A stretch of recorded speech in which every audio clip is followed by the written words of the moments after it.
All right, folks, we're live as promised. 7 p.m.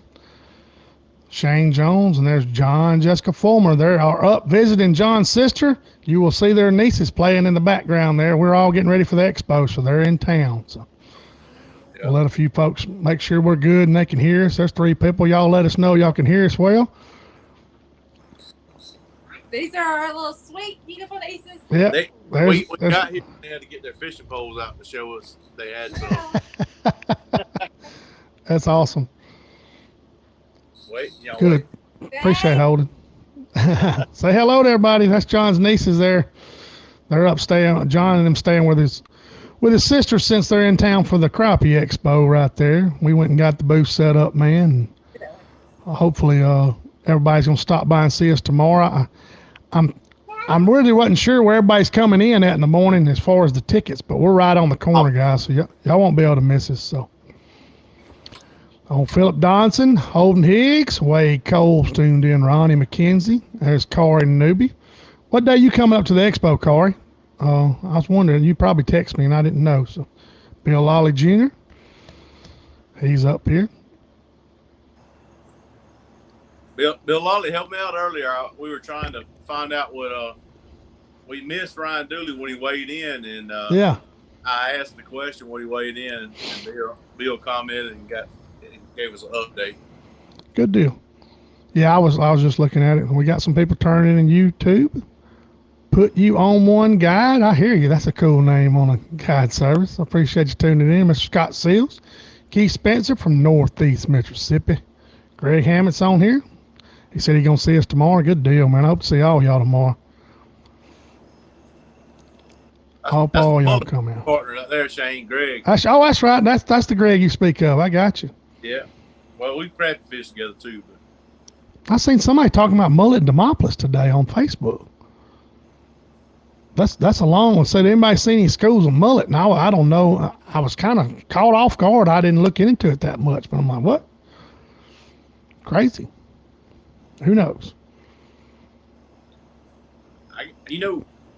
We see them at the dam there at the house. That's the one there at the house is the last dam, and we're way inland. I mean, you got to think that's a lot of water. But I think those mullet there at the house stay there year round.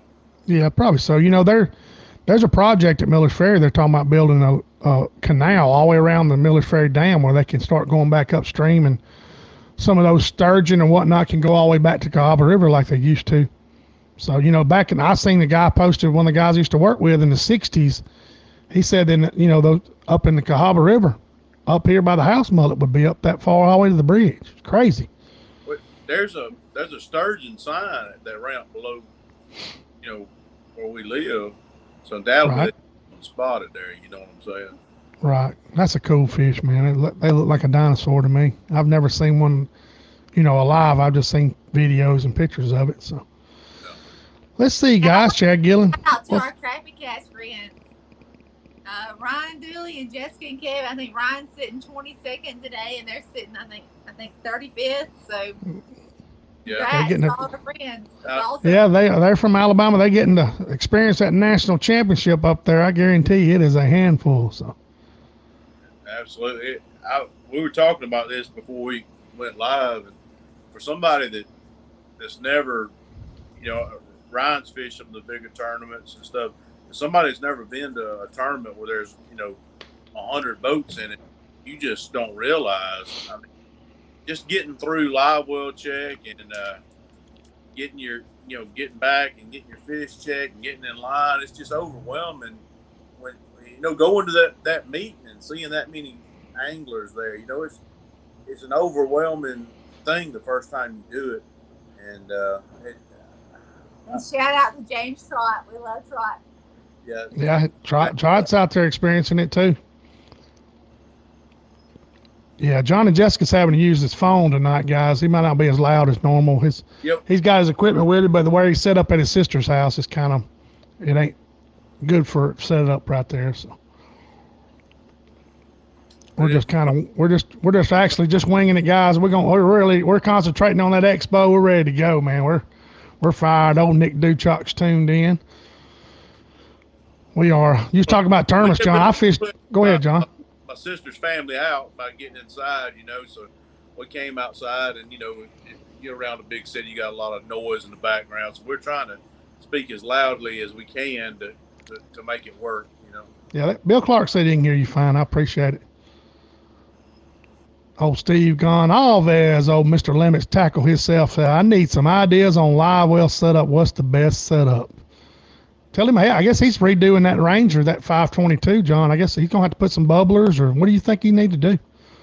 Steve, I'd go with some bubblers in there. And, I tell you, something I think we're going to add to ours this year is our live well where we keep the weigh-in fish is a temperature gauge that you can see what the temperature of your live well is. Because to us, that's important, because I think of course, the lower the temperature you keep that water in your live well, the less oxygen those fish are going to use. Obviously, their metabolism speeds up as that water heats up. So the lower, putting ice bottles, frozen water bottles in your live well, keep that temperature down. I'm thinking we're going to put something where we can have we can get a live well temperature reading, whenever we want to look back there. I seen those rechargeable LED ones, John. You seen those rechargeable LEDs that float, the thermometers? It's pretty cool. Yep, I've seen that.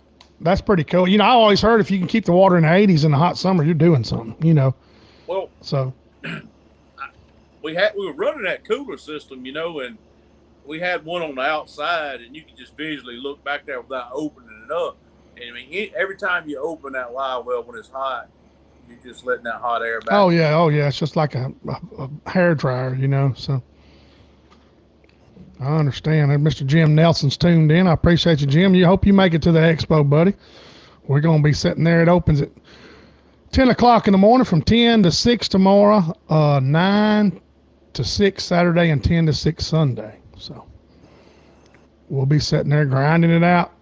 Don't be scared to bring me a cheeseburger or something, guys. Taco, anything. Don't, because, we're going to be. I'm not thinking y'all. We're not, hey, what's bad, guys? And we were laughing today.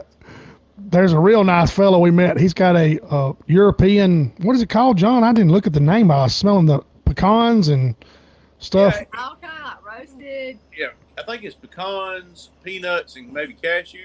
He's set up right beside us. Right beside us, and we were smelling. He don't have the darn things turned on. I was like, this ain't good. I mean, Jay said, "You got pecans?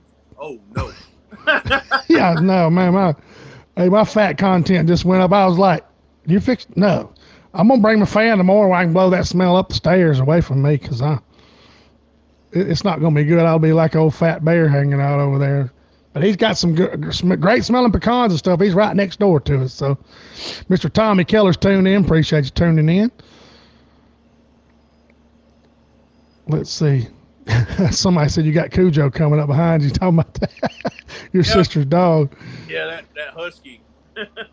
Yeah, that's awesome. John and them's in town. I guess you're staying right there in Pelham, so they're not far. Yeah, they live right here in Pelham. Yeah. Yeah, Mitch said he'll bring a cheeseburger. I'm just kidding, Mitch, man. We'll probably eat something up there. I don't even know what they have at the expo, but we're going to try to stay around the booth as much as we can. Jessica was talking about some of the boats on display. Tell them about that bass cat. They have a bass cat that's like, how would you describe it? It's sitting like it's inverted. It's inverted where you can see the bottom of it. Yes. Yeah. It is crazy, guys. They got one. They have a bass cat there. We walked by it, and it has a 500 mercury on the back of it. I seen them testing that thing, and John goes, "Does that say 500?" I said, "It says 5." And it don't look much bigger than a 300. It is a 500 outboard. My No, thank you. Yeah, my 200, honestly, on the back of my boat, I think the Callan on it's bigger than that 500.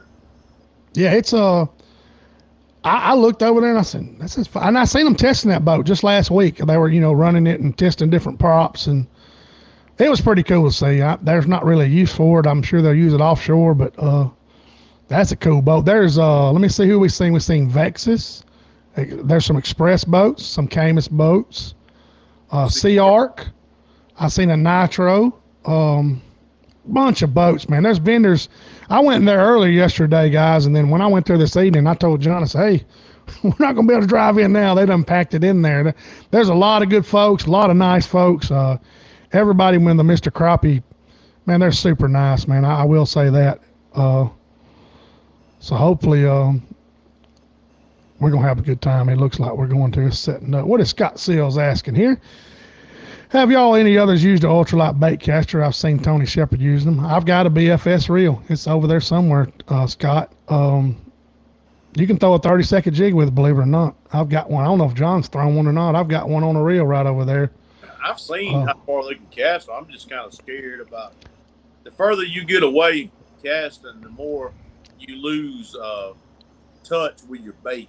You know what I'm saying? Right. Oh, yeah. You know, you really, I mean, I can only imagine that 30-second shot way out there. Let me see if I can get this reel.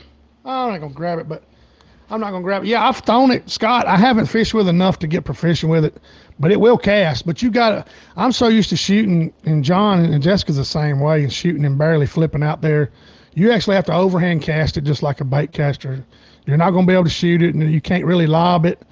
But it will, casting on brush piles, 35 feet away, if you haven't, it'd probably be neat to get into. I have one over there, and I just haven't used it a lot. No, chasing the blackfish, you may be able to do it, but who knows? But they're neat to have. I've got a Shimano. It's called a BFS. I don't even know what that stands for.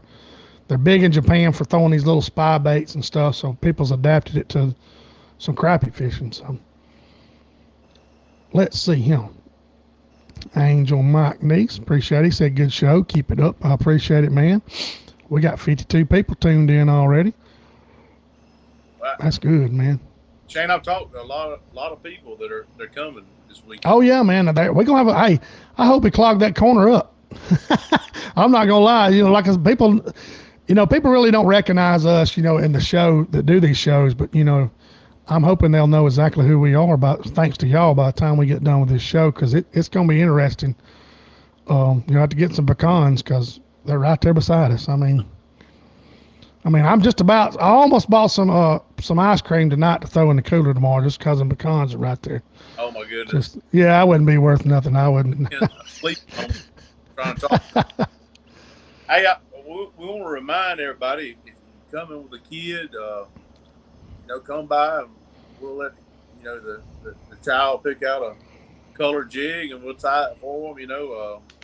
I've tried to bring a wide assortment of Chanel and hair to tie the jigs. So you got like I said, you got a kid come by and we'll try to bring a smile on their face. Yeah, it'd be awesome. Like we're gonna. Who is we saying is going to bring their kids, and we'll tie some jigs up and get a picture made with them? I can't remember who I spoke to already. I was talking to somebody. I said, hey, yeah, come on up there and get some jigs tied up and pick you one out. And we'll get some. That way we'll take a picture, with the kids and let everybody see, hey, man, get the kids involved. That's what it's all about. A bunch of people said they're coming Saturday afternoon.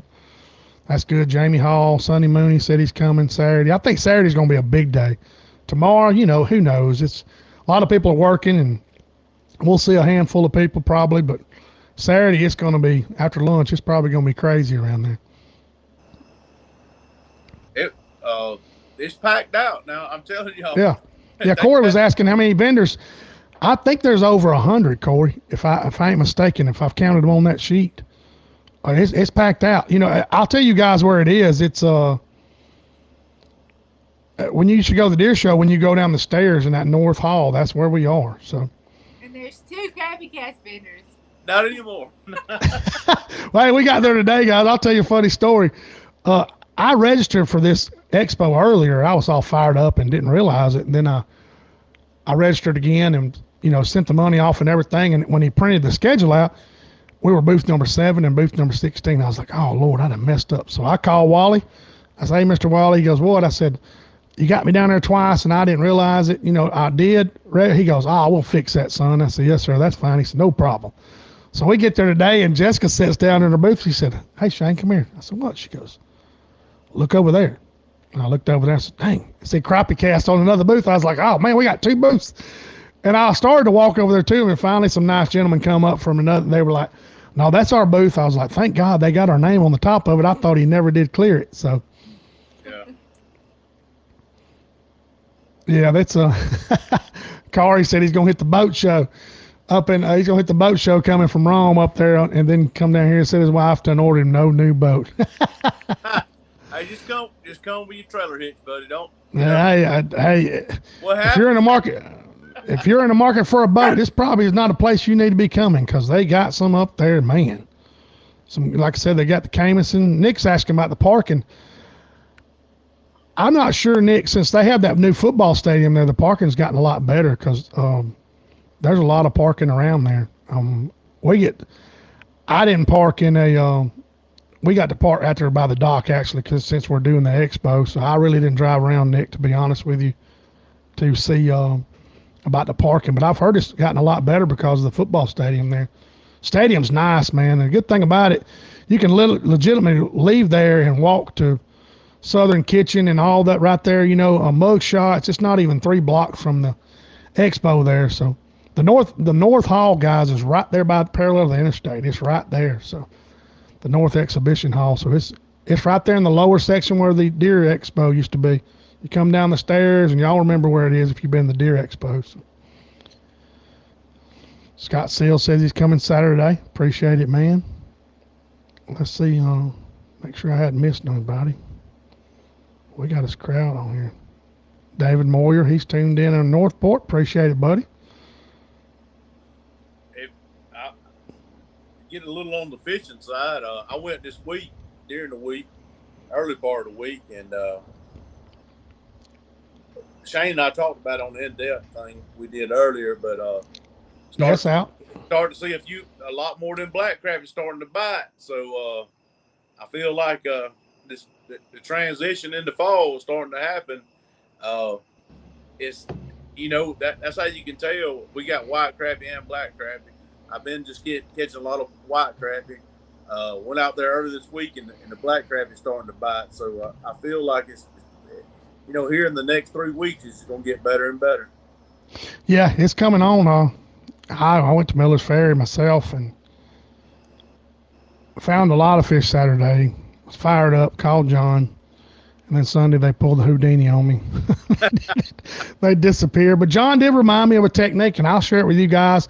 I shared it on the in-depth series, and I don't even know how much I've shared it, but he's like, hey, man, you get you a split shot and a number 2 Aberdeen hook and swing you some minnows through. I said, man, I hadn't done that in a while because there's been some fish on these couple stumps I've seen them the last 2 weekends. They're starting to kind of piss me off a little bit because they just, they come up and kind of go back. And I know they're good-sized fish. And me and Colby got down there, and, man, I tied up a minnow, hooked it through the tail. That minnows getting it. Since I got some of that well water from Big Daddy's house, and, man, it fired them minnows up, buddy. I'm telling you, that water was cold, and they were getting it. I flipped it in there, swung it through that stump. I felt that toot-toot. I just reeled down on them. I caught 8 fish off those stumps, and I've been catching one every blue moon. So that's a deadly technique, swinging that minnow through those stumps, guys. A split shot, number 2 hook, you can pick it up on the live scope really well. For somebody that's trying to track their live scope and their bait, that is a killer technique to catch some fish. And you can actually see it. And John reminded me of it, and that's what I did. So I ended up catching some fish, and like I said, they pulled a Houdini on me. So, but I get them a lot more than they get me, so I'm not too frustrated with them. So it's like John said, it's fixing to cool off, and it's going to be time to get them. So let's see old Philip Dodson. The doors open tomorrow at 10 a.m. 10 to 6 tomorrow, 9 to 6 Saturday, and 10 to 6 Sunday. They've got a bunch of chairs, don't they, John? They got a hell of a stage there, don't they, buddy? Man, that stage is nice. Oh, I don't know if anybody's listened to it. They're going to have 2 bands playing. What is it? One Saturday, one Sunday, or is it? I can't remember the schedule. They've got a... All right, they got a band playing on the stage. I think it's Saturday and Sunday. The first one is called Mustache the Band. Pretty good, I thought. Yeah. They play like 90s country and that sort of thing. The 80s, 90s country, I think is what it was. And then you remember the second day that the band's going to be playing what it's going to be. But I'm excited now. This is all news to me. You didn't? I ain't know. I listened to the podcast where Big Daddy had Wally on. Right, yeah. Oh, I seen the schedule. Matter of fact, it's no, they didn't say who was playing, but What I think it's Jerry Lee Lewis's grandson or something like. I mean, I don't know. how this playing the second day. I mean, he does Great Balls of Fire. They say he looks like him. I don't know. That's good. That's cool. That's awesome, man.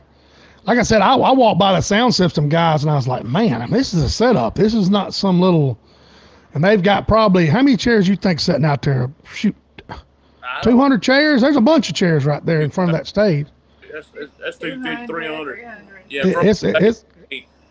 that's just in front of the stage where they're gonna have the final weigh in, and I mean, right, that's awesome.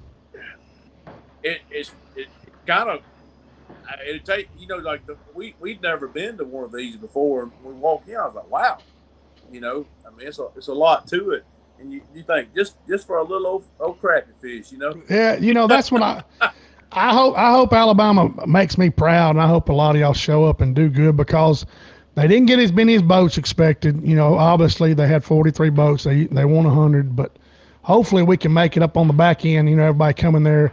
I seen a few arts and crafts things, Jessica. What is that booth right there by us? What would those ladies have? I didn't even look over there. They had something over there. I didn't look. I didn't either. I know it's some type of crafts, I'm sure. I don't know. We were getting our stuff together, and I was like all struck and everything else. Yeah, it was like being a kid in a candy store. There's so much stuff there, guys. My head was on a swivel. I was about to run into boats and everything else. I'm fired up. So, well, it's funny. We're supposed to be following Shane. He's walking beside me. I said, Shane, I don't know where I'm going. He's got the hand up with the shirts on it, in the tote. I said, Shane, you're supposed to be leading the way. He's like, I'm just looking at boats, guys. Hey, I was taking it all in. We're about running into him. I said, buddy, you got to lead the way eventually. Yeah. We're going. That was awesome, man. It was fun. There's a lot of stuff there, guys, and they haven't had anything like that since I've been alive up here. They just haven't because they're even some of our specialty stores around here. They've got a little crappie section. Not anything. As far as lures and Beatdown's got a hell of a booth right there, man. It's I don't know how big that booth is that the Beatdown Products has. It's super nice, and Garmin's about 3 down from us. They got a couple of them 8616s winking at me when me and John walked by and we were looking at them. I was like, close your eyes. I looked down there. I said, that's why they got to be right there by us. Yeah, I know. I told Jessica, I said, I said, I guess since that's a display model, we'll try to talk them out of it there at the end of the show. Yeah, they're right down from us. We're going to be kissing a little tail on that end. I promise you that because Michael Smith was talking about, you were talking about the roasted pecans and cashews at the Deer Expo. Same guy, Michael. He's from Tupelo, Mississippi. Super nice guy. He's right beside us. I mean, I might as well go by the ATM here in a minute. Get ready, like the lady I used to work with. I messaged Michael. I got his shirt put up for me. He said, "Put me up a shirt." I said, Yeah, that's good. John and them got a crate full of shirts, man. I mean, if you can bring cash tomorrow, guys. I don't know if John's got Venmo though. I guess if it comes down to it, whatever they want to do. Yeah, PayPal, guys. We'll work it out. We're not, I don't have one of them little card swapping things. This is not our deal. We don't. But John, those shirts turned out dang nice, man. I'll go and tell you that.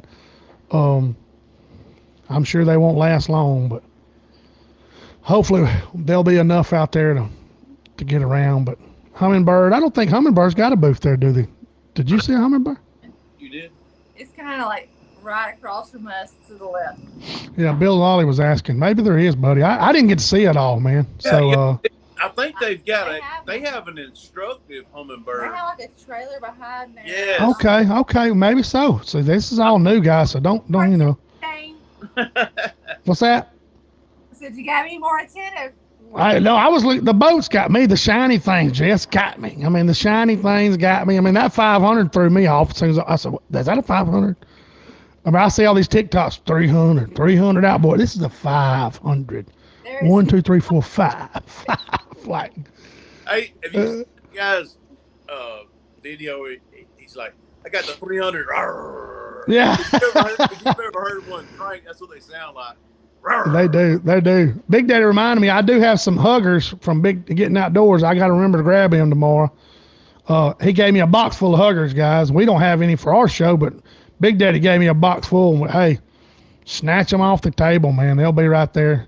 We're affiliated with him as much as he is with us. So we got outlaw crappie poles there. Yeah, and I'll have some.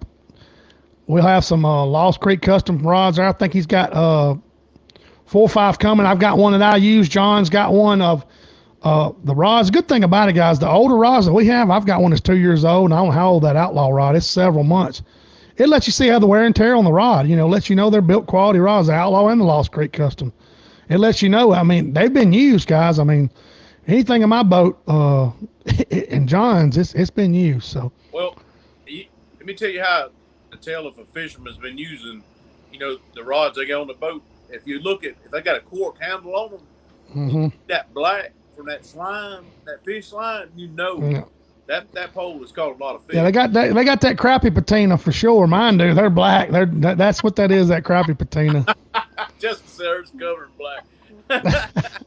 That's awesome, man. Here's the deal. I mean, you start seeing that white cork handle, they ain't been catching any fish with that rod. No, that's a showpiece. Like this is the ones. I brought one. Like I said, he's gonna have some new ones there. I brought the one I use actually. It's got the carbon fiber reel on it. It's all that white clear. Scott solid rod. Scott solid rod. That's awesome. Oh man, 60. We got 60 people tuned in. I hope all y'all come by the booth. Every one of you fellas and gals and kids and everybody else, man. We're gonna have a good time. And believe me, the way we act on here is the way we are. But it's not an act or anything. So. We promise that, we might not put any knowledge on you, but we'll at least cut up and have a good time with you. Oh yeah, we're gonna have a good time, guys. We're outgoing. We enjoy life, and hey, this is not an act for the show or anything. We have fun, and that's where we're gonna be when we meet you. So, I've been getting phone calls all day. I'm coming, and man, people call me, and I make sure I got the number stored, and I don't say the wrong name, because I talk to a lot of people. So. A lot of people's coming after church. Michael Clary said he's coming after church. Yeah, it's open till 6 o'clock, bud. So, I also would like to say this: if you do show up, and please tell us your name, because I don't have everybody's face memorized. Yeah, I promise you we'll recognize your name. You tell us who you are. I promise you will remember that, because I got to worrying about that. I told Jessica, I said, man. Some of these people that we interact with all the time, I went and looked back at their pictures. I'm like, all right, I need to try to remember. Yeah. But either way, we're gonna be the same people. We're gonna treat you the same, and we're gonna try to help you any way we can. There's a Keith Gaither. I think I met him yesterday at Bob Sykes. I was sitting there getting down on it was Wednesday. I was chewing on some brisket. He said, "You Shane Jones?" I said, "Yes, sir." He said, "I'm Keith Gaither." I knew his name as soon as he said it.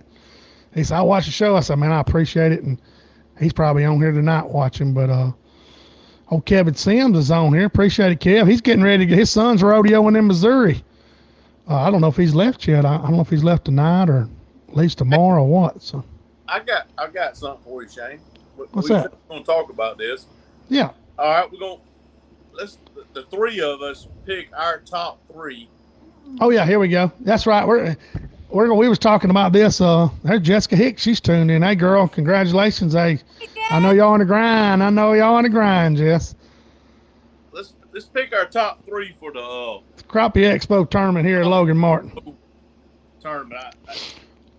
I know we're all 3 gonna have one person. Oh yeah, 1 or 2 of the same people, I'm sure. Right, and so I'll let you go first, Shane. Whoever you want to go first. Yeah, well, Eric Cagle's, of course, one of them. He is a hammer around here. Brandon, Threadgill, and Jason, they're up there too. And the third one, I got to thinking about my third one. I was like, who in the world could I pick? And, it may be some outsider. I've been sitting here thinking, now I say outsider, somebody from out of town. But the third one, it just, hey. I just really hadn't picked the third one. Them 2's are strong for me. Them 2's gonna be up there. You gonna top take the 5. field? You gonna take the field for your third one? I'll take the fifth for Thurman because I really don't know. Corey wants to know who Ninja's. Hey, Ninja's teamed up with Eric Cagle. So Yeah. the crappie Ninja is teamed up with Eric Cagle. So you know they're gonna be strong. So I talked to Eric. I'm gonna go with Shallow Yep, I forget. See. and the Red Gills. Yeah, that's a good pick. I didn't. Even, I mean, it's much shallow. Usually he would be on here and it would have been on my mind, but I drew a blank. Yep, you're exactly right. I think so too. I hate the train tracks right behind. Oh, that's part of life, man. Yeah. You live down there where you are. They cuss in trains a lot, son. Yeah, I'm gonna go with Cagle, Shiloh, and Chase Petty. I got you. Oh, okay. Yep. And honorable mention, Aaron Knight. Hey, yeah, I forgot Aaron's up there too. We got a bunch of Bama boys up there. Let's see who's all fishing it. Wesley Cole, right? Eric, the Threadgill boys, Aaron Knight. Who else is fishing it from Alabama? Shiloh, that's 5. Yeah. Who else is fishing it? I don't know. I know, but mine's going blank. Yeah, man, this thing's live. We'll dig it. Hey, hopefully whoever's, I think they're going to cut the field in half. Isn't that right, John? Saturday, and then they'll be top 10 Sunday. Isn't that the way I read? I think so. Don't quote us on that, but I think they're going to cut the field in half, and then so we'll see. Mr. Burt Suttle said he wanted to be up here, but he'll be at Miller's Ferry. I hear you, buddy. Hey, I understand. Guys, put your picks in the comments. Yeah, your top 3 on there. Yeah, we're gonna have some fun with this. You know, we'll be able to look back and next Thursday when we have a show, we'll be able to look back into it. Let us know, guys. What do y'all think about the in-depth series? It's gotten I think it's getting close to 500 downloads now on Apple Podcast and Spotify. So there's some people downloading. I appreciate it. I try to put them on here at the same time and try to be consistent with it. But I put the in-depth series on YouTube, and it's got a few hits too. So hope y'all just let us know what you think about it. See, John and I went to the mapping thing. We went to Navionics, and then we went to the what side scan pictures and all that. We're gonna dig into it, and then there's no telling where we're gonna go. So let's see. Jessica said she's trying to find it on YouTube. You look up Shane Jones fishing, Jessica. It should pull it right up live. I would think. I've never actually watched it myself, not live. Well, it'd be kind of tough to. Yeah. Somebody said Wade Cole said he likes the in-depth series. Appreciate it, Wade. Yeah, I know he's commented to me before. Yeah, Corey said he likes the in-depth too. Appreciate it, Corey. We're dropping a little information, guys, as we think of it. John and I get on there, and man, we try to cut it down to 30 minutes, and try to throw as much information we can on there. And sometimes we just roll with it, guys. It's not really rehearsed. We write down some notes and go with it. So let's see. I'm looking. Yeah, it is different when Shane and I do those, because we record it and there's nobody else on there. So we're pretty much having to, play off of each other and talk about stuff. Yeah. It's not like here where people throw questions on it and it's easy to rip, Everybody that comments on here so much. I mean, because y'all add to the content of this by asking questions, and we didn't really realize it as much as we do now, because we're doing that. I'm like, God, at least I said it's nice when we got people asking us stuff. It does, man. Y'all help the show flow, man. People don't realize that. Like, we're 35 minutes into it now, and John and I usually don't cut the in-depth series off because it's just me and John bouncing off each other now with all y'all, bringing up questions and making comments. And somebody's asking what kind of weight. There's 2 or 3 people asking, what are you thinking John's going to take? Average weight to keep rolling. I'd say we should have bet on weight, not people. True. Do that. We can still do that. We can throw out 3 weights. I mean, I've got one in my mind. I think if they make it, to that weight, I feel like they'll win the thing. Yeah, I know I've got some weights in my head, and I'm gonna say 9 to 10 pounds is gonna put you in the ballpark. You're gonna be a player now. Somebody may shot me and weigh in 12 pounds, but from what I'm hearing, ain't no what. What's that? Boy, I promise you, I'm thinking if 12, 11, and 9. ooh, that'll be strong. Yeah, 11 strong up there, guys. I'm hearing all kinds of stories, but some of them may be sandbagging me, but I doubt it. I mean, I'm hearing 9 to 10 pounds is pretty strong up there. So I think 30, 31 and a half, you could win it. I got you. That's pretty strong right there. Yeah, that's what Todd Godwin just said. 3 days, 31 pounds. He's probably all over it right there. I'd love to see that, but they're telling me they're seeing some big fish, but they're When I say 31 and a half, that's 3 days of. I don't know. Jessica said Kevin had 13-20. They might have should have stayed and fished this thing. Yeah, I'm talking. Yeah. I'm sorry, y'all. I was off. My weight is. Keep my maps at 32. I was wondering. I was like 12 one day, 11, and like 9.5 maybe. I was wondering what planet you was on. My buddy said he went over the bridge today. He was coming in from Atlanta. My buddy Richard Shirley, you know Richard, and he runs. He's a big district manager for Gerber Collision. I'll give them a shout out. But he was coming over. He said there were boats planted all over that lake when he come by. The interstate on 20. So he said, man, they was out in the middle of the lake getting it. I said, I'm guarantee you they're coming. That lake's not that big, so they're eating that thing up. I'm sure. They had to be off the water today. I think 3 or 4 o'clock. That's probably right. They had the dinner tonight. The rules meeting, and they'll be. Man, they've had from Saturday to now to pre-fish. I'm sure they've all run over each other, and they're, what I'm saying, that they're probably going, I don't know where else to look. Let's just go fishing. Right. That's right. They're to that point, and the good thing about it, guys, these cooler mornings may change some of them's attitude. I didn't ask Eric a bunch of information. Hey, he's got a fish, and I was just like, I just heard it was tough. He didn't tell me that specifically, but I know, So hopefully, we're gonna see, man. Like I said, those black crappie this time of year, man. Maybe somebody will find some whites and weigh in some fish. I hope. Who knows?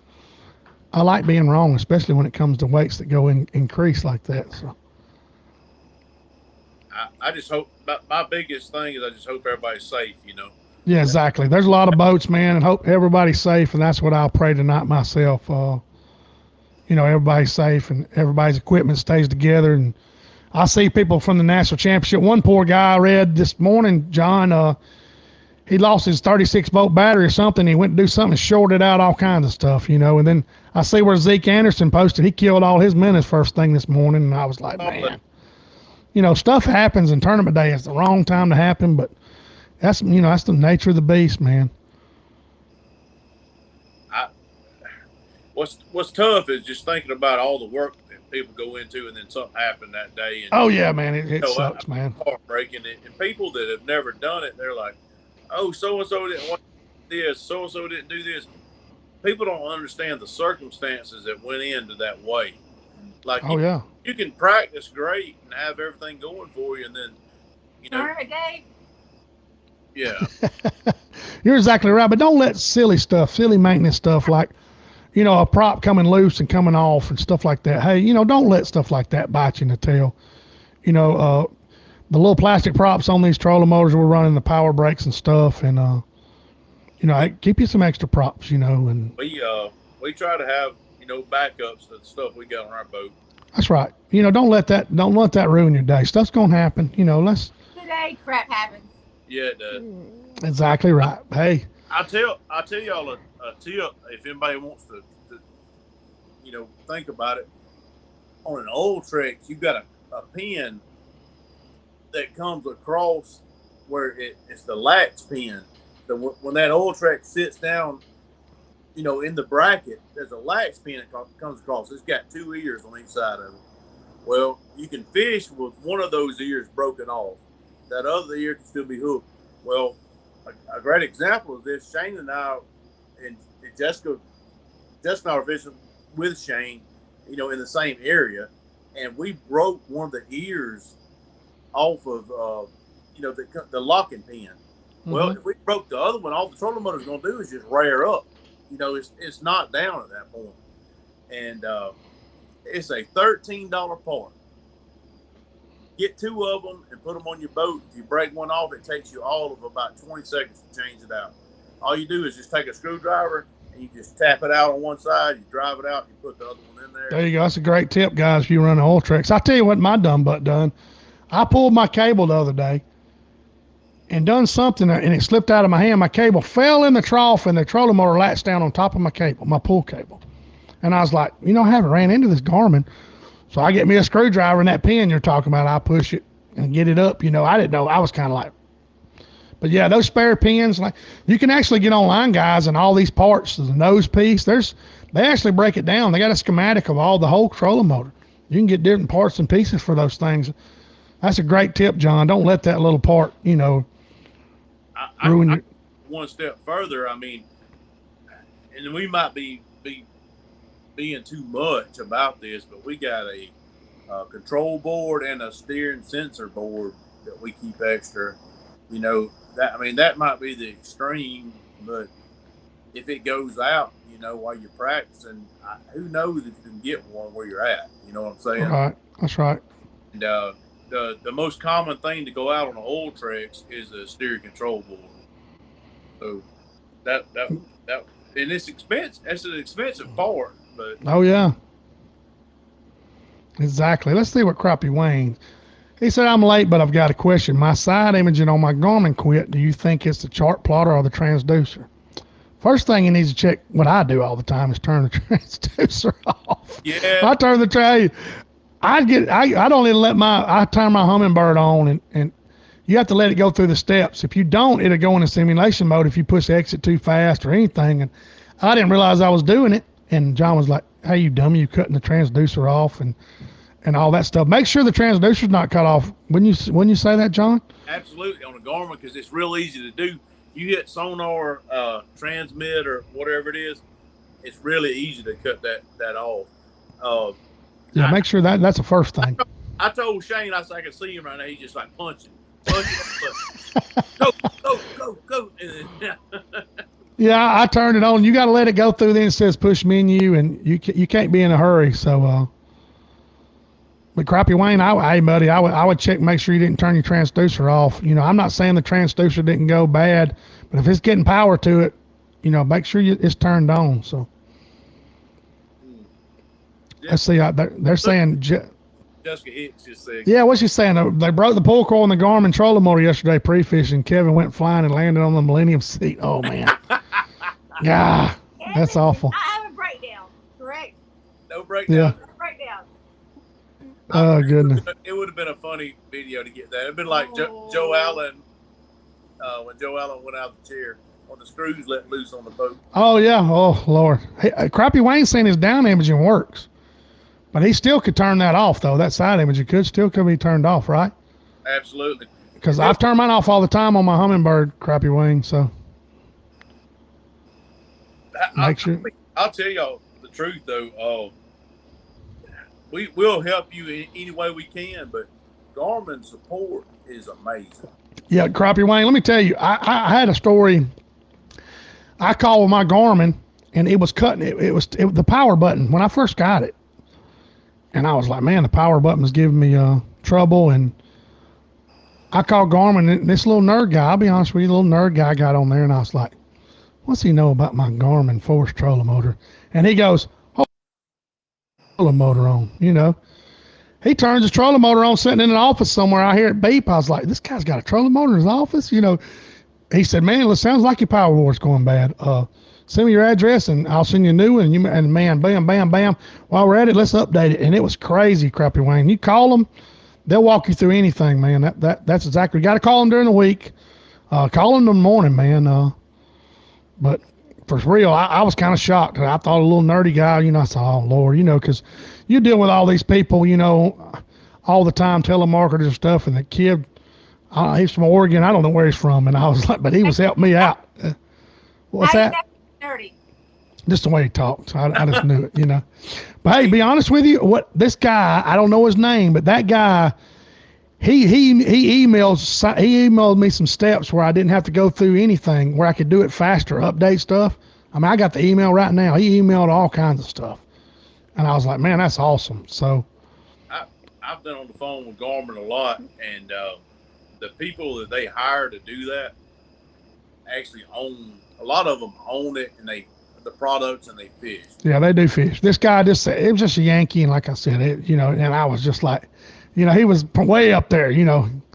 But I won't talk bad about him anymore. I promise you that. I ate my words, because he fixed that trolling motor, and hey, I'm not gonna fuss about Humminbird either. I mean, no, they've got great customer support too. I mean, they'll go above and beyond to try to get it worked out for you. And the good thing about them, they, like all the troubleshooters, have got those units there in front of them. You'll hear it just like you're talking about. Beep, beep, beep. Yeah, he turned the trolling motor on. I heard him disengage it, tick, tick, and I was like, he's got a trolling motor in there.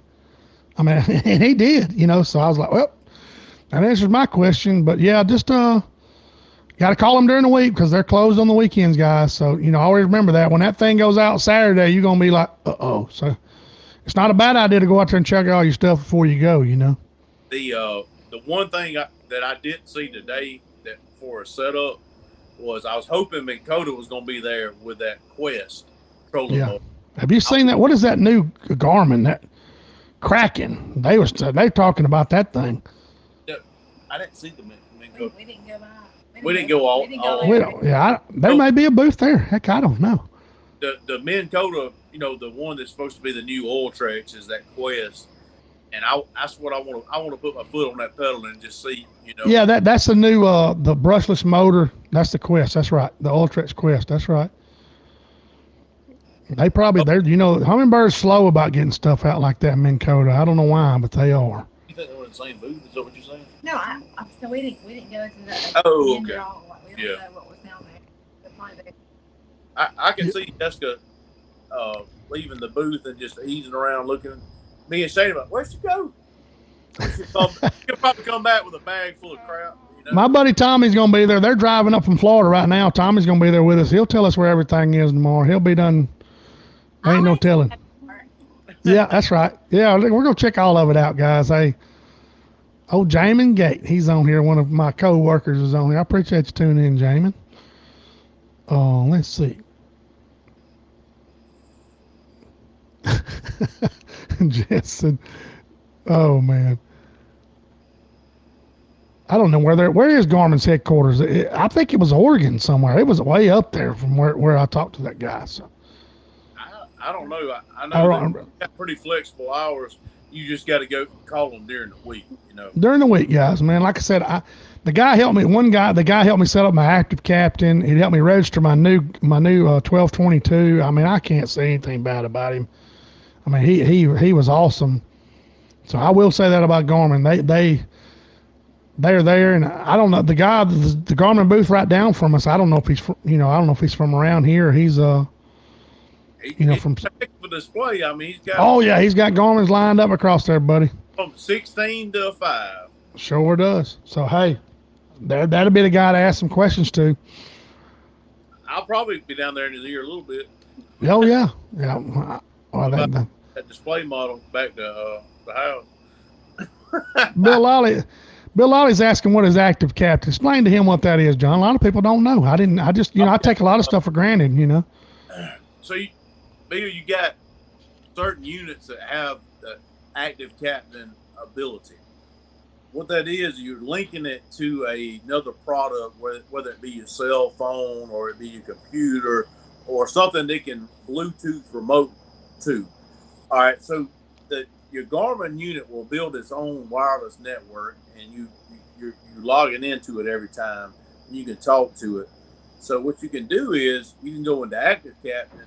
Say you're on some hot fish, and you're like, hey, I want to go home and show my old lady or my wife, whatever, my friend, that I was catching fish, and show them how I did it.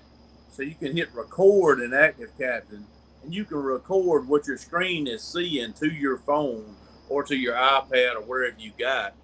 And I've done it before. If you'll go back and look at some of our old YouTube videos, some of Jessica's YouTube videos, you can actually see that jig dropping in. Whatever was on the screen of that Garmin, I recorded it to my phone and put it in a video. That's what it is. You can also do updates through Active Captain. Active Captain is basically the communication to your phone or device from, your graph. Yeah, that's right. It's like John said, it's nice to be able to have Bill, and you can do updates or stuff like that, and to do the screen video is cool, Bill. Like if you got a big old crappie on a stump and it's a big one, you can hit record and watch and catch it, and I think it records up to 5 minutes, John, something like that. Isn't that what it is? Man, I forget. I've got a video I put on my page a bunch of times, guys. It's about 1 minute, 2 seconds long. I pitch out there and one comes screaming off a stump. It was cool to be able to do that. Last year I did one, and the fish were real hot. There was like 10 fish on a stump. Every one of them came off the stump at one time, and I posted it, and the guy said, "You have the most active fish," and I wanted to say, this isn't always the case. I mean, it was just, they were hot, That's right. Oh yeah. Don't pay. That's what I tell people about that example I had. I say, hey, they don't all line up like that. William White. I went fishing with Mr. William. Was it last week? They run together. I can't remember. Nice guy. How long does it usually take for crappie to find new beds? I mean, heck, man, I've seen them here. People post 2 or 3 days. What do you think, John? When does it? It just depends on the area. What is it? Yeah, that's not the normal. But we have put them out and went the next day and caught fish off of them. Typically, it might be they go into the pattern in that water depth or that area, and they find it and they sit on it. But Jessica and I, we have had two. Yeah. Is that the infamous black willow though? Is that? Well, that's not. That black willow now, I believe it. It'd probably be on there in a couple hours. yeah, right. But no, trees and black willow is what we like to put out. But we one day we put it out on our smaller boat, and we'll go back and try to mark it. On the side. We got a small graph we use when we're putting it out, and it hooks to a battery. Just a little small battery. So we'll go back on the fishing boat. They'll go out and remark stuff. We've come up before and put it out the day before and come back the next day and they already fished on it. That is crazy. Not normal. That is. No, I know. I've always heard it 2 weeks or whatever. But like John said, if you put it in their wheelhouse certain time of year, they liable to jump on it pretty quick. So I guess it just depends there. The biggest thing is just getting oriented with something you've seen, somewhere you've seen fish before. That's right. Or something that sticks out like you've caught fish on before. But when we're talking about dropping stuff like sweet gums and stuff, we'll float them up, they'll stand up, or sometimes we'll lay them down. And you just got to know what water depth. If you put something on a ledge, you want to float it up where that ledge. Right. And you That's work deadly, yes. a big water column of fish. Now, if you're putting it out in 10, 12 foot, like I showed Shane one of my spots that was by a stump, we were in 12 foot of water, and it was all laying down, on the bottom, and they were sitting over it and in it. Right. Tell everybody how you stand those things up, John, because I know Jessica gets aggravated for them. It's a lot of work. People don't realize how much work and time. Like playing in the floatboard. Well, we go through knot tying. Jessica will forget how to tie the knots that we tie to tie everything in there. So we basically take a piece of parachute cord and we tie a knot in the end of it, and then we make a slip knot around the main line. That's how we tie everything into everything. But right. I have one tutorial and I'm good to go again. Yeah. It's called one tutorial and I'm good to go. Yeah. You have to retrain every now and then, like they say in the Army. But anyway, we'll tie a cinder block into the bottom of it with some music string, and we'll tie it into the trees, and with a slip knot to the trees.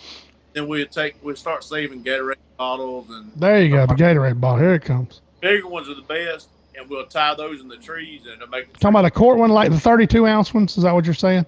They're really good. Gotcha. We'll take 3 of them, and it'll make that tree stand up. Yeah, the good thing about, like John said, if you put it in 15 foot of water and that thing's 7-8 foot tall, you got the whole water column, the fish. It makes a big, especially if the trees got, Christmas trees, they're so thick they don't get a lot in them. But the sweet gum that's got gaps in it, and the black willow, they get them. Those black willows, he sold me on that Labor Day, so I seen enough of that. Well, I'll tell y'all the truth.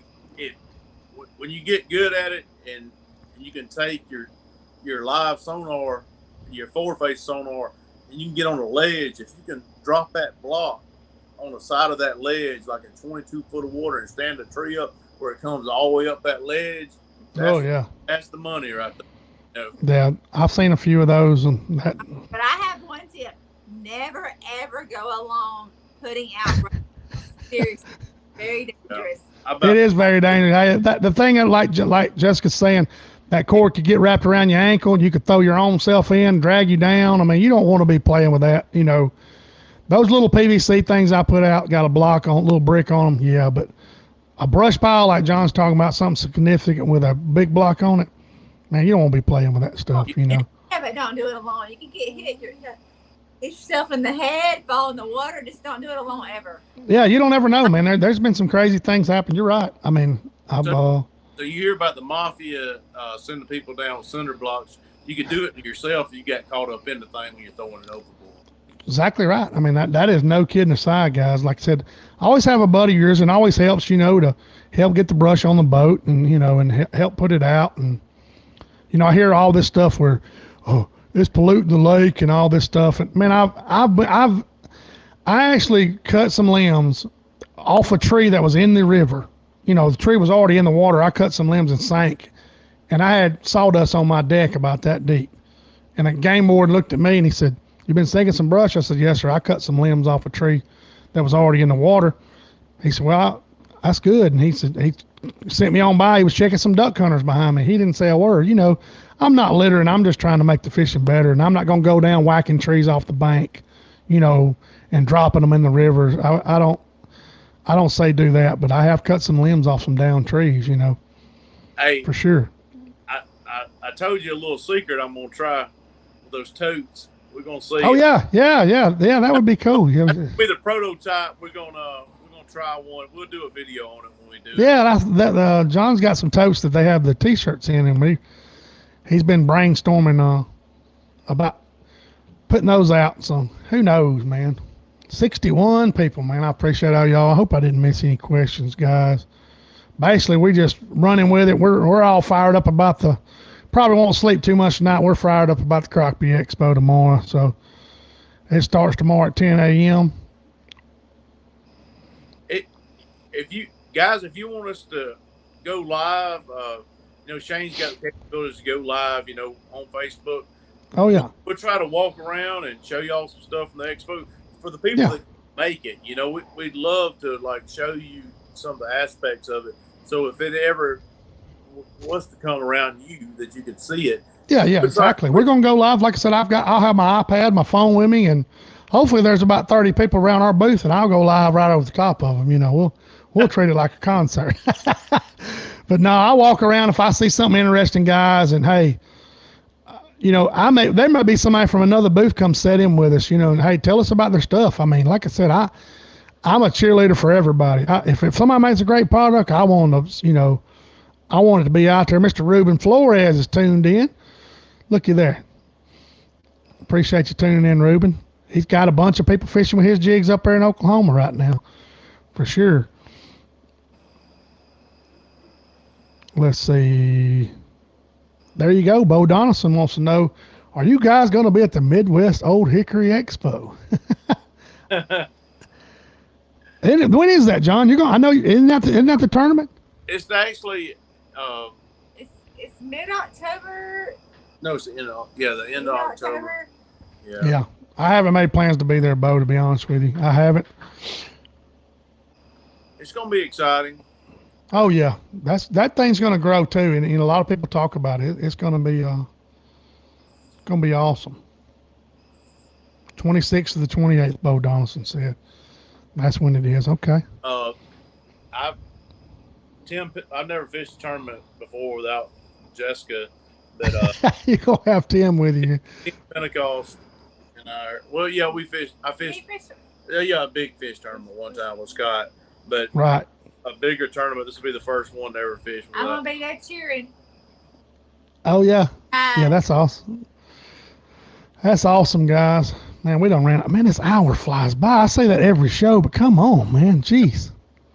We got to wrap it up because we got some food I saw just arrived. Yeah, yeah, man. Hey, look at there. Jamie Hall said he got his gray ghost in from Limits Tackle. I think about 10 people's called me today. Say, hey man, I got my gray ghost in. Hey man, I got my gray ghost in. I'm sure Steve was like, man, these old cats from Alabama's boarding them gray ghosts. Steve sent me a picture of a big pile of them. He said, what did y'all do? That's awesome, Steve. We created a problem. Hey, I've got some on the rods right there, but we're going to knock this thing off and let John and Jessica eat. They're spending time with John's sister. They up in town. Y'all come see us at the expo, please. We'll be there, and hey, it may be crowded, but we'll get to you. I promise you. Y'all keep coming by, step in there and say, hey, we'll probably take breaks. Jessica will be walking around and John will be walking around and whatever. And we'll be able to shake hands and meet everybody, man. Just say, hey, if you know us, hey, speak up because we'd sure like to meet you guys. But I'll see y'all guys in the morning, John. Y'all hang out after the show, and each and everybody, man, these 60 people that stayed on here the whole time, thank y'all again. Y'all making this thing grow. The in-depth series is growing. I get emails and texts every day, man, and all our sponsors. I forgot to play our sponsors the first of the show. I mean, I'm so fired up about the expo. I'm sorry for you guys, but guess what?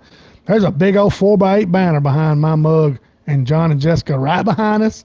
Got all our sponsors on it. You'll see every one of them, and they've been behind us. And hey, we appreciate each and every one of them too. So. Yes, we do. They're gonna get more exposure this weekend than they realize. Yeah, that's right. Yeah, they my plumber's gonna be D's gonna be mad. So these two guys behind us, he's gonna have to set his phone off the hook. He ain't, so I appreciate you guys. We're gonna cut it off. We'll see y'all next Thursday on the live. We'll put out the in-depth series. We're gonna try to do another one Tuesday, guys, and we'll be talking about the tournament and all that stuff. We won't be fishing this weekend. We'll obviously be talking about it. But thank you each and every one of y'all. See y'all, buddies.